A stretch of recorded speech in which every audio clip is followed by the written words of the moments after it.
மனநிலைமை எப்படி இருந்திருக்கும், அவங்க மனைவியோட மனநிலைமை எப்படி இருந்திருக்குன்னு நீங்க எல்லாரும் நினைச்சு பார்க்க வேண்டிய ஒரு உண்மை.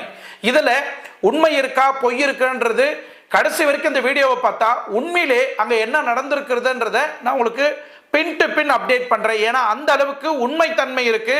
அவங்க மனைவி உட்காந்து பிரஸ் மீட் கொடுக்கும் போது அவங்க முகத்தை நீங்க ஜூம் பண்ணி பாருங்க. அவங்க மனசாகட்டும் முகமாகட்டும் எந்த இடத்துல ஒரு தவறான கோணம் கிடையாது, தவறான ரிப்போர்ட் கிடையாது. உள்ளது உள்ளபடியே உண்மையே அவங்க உடைச்சிருக்கிறாங்க. உண்மையிலேயே அங்க என்ன நடந்தது அப்படின்னு 1991 குரூப் தேர்வில் பயிற்சி பெற்று சென்னையில் டிஎஸ்பியா பதவி ஏற்கிறாரு. ஸோ டிஎஸ்பியா பதவி ஏற்ற பிறகு நிறைய தமிழ்நாட்டில் நிறைய பகுதியில் அவர் பணியாற்றி இருக்கிறாரு. இந்த 2024 தான் ஐபிஎஸ் ஆஃபீஸரா பதவியேற்றாரு. அது கிடைச்ச அந்த ஒரு வருஷத்திலேயே செக்ஷுவல் ஹராஸ்மெண்ட் கெட்ட பேரு இவருக்கு கிடைச்சிருக்கு. இந்த செக்ஷுவல் ஹராஸ்மெண்ட்டுக்கு